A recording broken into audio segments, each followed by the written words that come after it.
All right, this morning, I have Mr. Canneto, Associate Dean of the Library. Right. My name is William Thomas. Good morning, sir. How are you today? I'm doing good.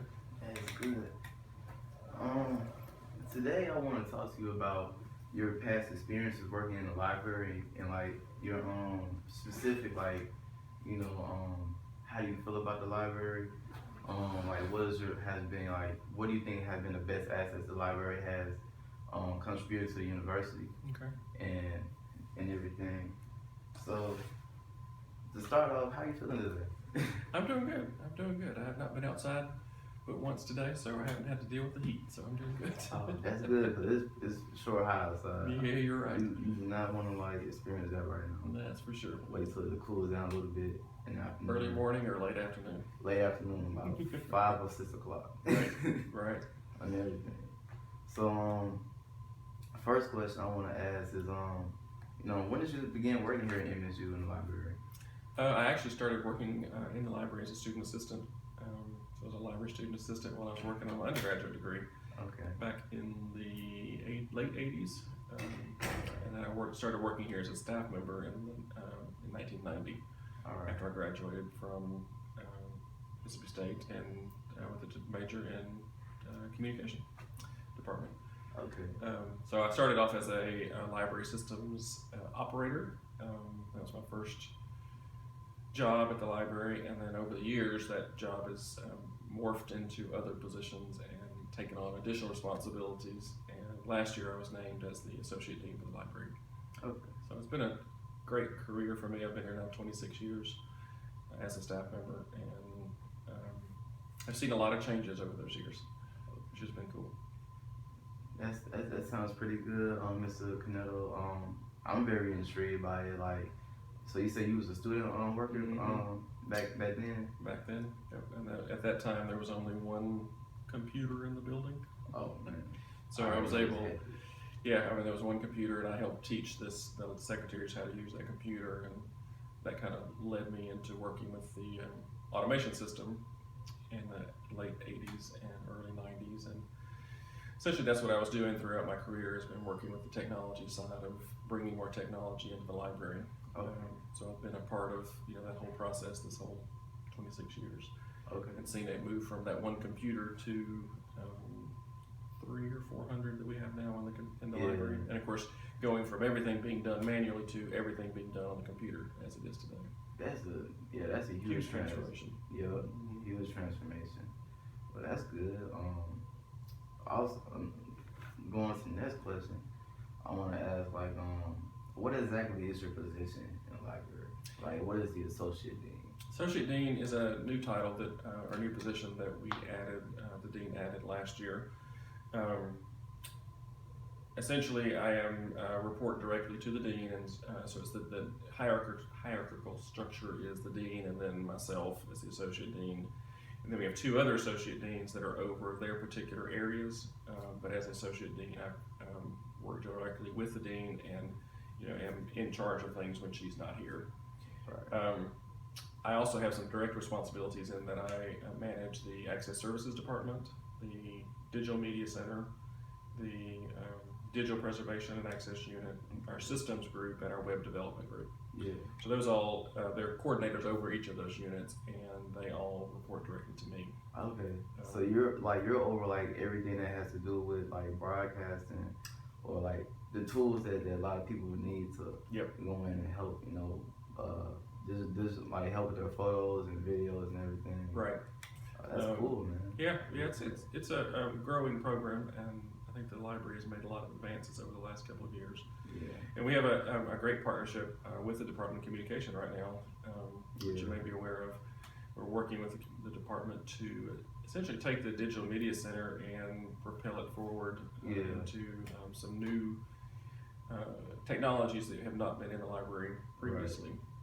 Mr. Williams, he spoke about that too also, that the library is trying to get really involved with communication students because like you said, you have all those departments with all those technologies that a lot of students need for video classes and broadcasting. It'll be a great help and everything. So. Right. Yeah, we're looking at developing a broadcast studio that would be lab and a classroom for the broadcasting students. We also want to add some audio booths, audio recording booths, so you can walk into a booth and do an audio recording or an interview like this. Yeah. We don't have a place like that really on campus right now that are available for students especially to use. Right. Not yet. Yeah, right, exactly. And we're also moving forward with a virtual reality and augmented reality lab within the space. So students will be able to come over and play with and use and experiment with the HoloLens, Oculus Rift, and there's one other tool, I can't think of the name of it. But those are being funded by another project with the CAPS department or CAPS unit on campus. So it's really exciting. We're trying to bring in more technologies that the students can use. It sounds really exciting. Do you think by bringing the Phi Beta Kappa chapter, since like we're like the only SEC school that doesn't have it in our library, do you think that would benefit the progress of the library's role, or would the library just stay the same? I think certainly we have been involved in the ongoing efforts to bring Phi Beta Kappa to Mississippi State.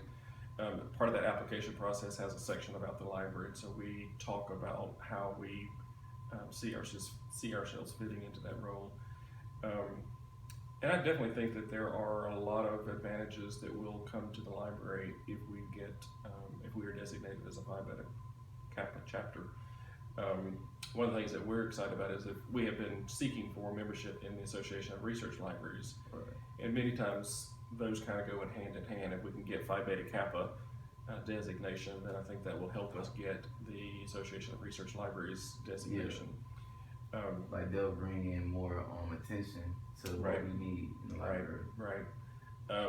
So we're very hopeful that the university will be granted that chapter here in Mississippi State. And I'm pretty sure it will. I mean, I see why. I don't see a reason why it shouldn't be. Right. There have been a lot of changes over the years that have been, and things that we've all tried to address throughout campus to make it a more attractive application. And I think that the library has advanced a lot in that area. Certainly working with humanities, working with social sciences, and all the colleges, certainly with all the departments within College of Arts and Sciences, especially. To try to increase the services that we provide to students, and that should make it more attractive to Phi Beta Kappa. Okay, yeah, that sounds awesome. Like I pretty much agree with you, because like if a group like that comes in, and like I said, we're the only SEC school that's not in it. I'm pretty sure like since they have such overwhelming influence, it'll bring in a lot of attention that we need. Right. So Right. And we have a lot of, one of the things that the library is very proud of is that we have a very robust special collections unit, and that allows us to become a repository for unique and rare collections that students and scholars can use in their research and studies. Of course, we're a part of we have the Ulysses S. Grant Presidential Library here at Mississippi State in the library, and that's what the new floor that we added on over the last 2 years has been about, was to provide them a space for that presidential library. But just today, you'll get a scoop on this, just today we have released and announced that we are getting a new collection of materials related to Abraham Lincoln. Okay. This is Can you hold it? Let me make sure the camera's running. Yeah. Make sure. I just want to make sure. Okay, it's running. All right. They got what you said. Just today we announced through the university that the Mississippi State is going to be the recipient of a very large Abraham Lincoln collection. This is being donated to the library and to the university by Frank and Virginia Williams. They are from Rhode Island. He's the former Chief Justice of the Rhode Island Supreme Court, and he is also the president of the Ulysses S. Grant Association. Yeah. So you see the tie-in with him and the university being through the Grant Association. And he has been a long time collector of Lincoln materials, dating back to when he was a young man in school. He was using his lunch money to buy Lincoln materials, and so he's been collecting for over 50 years.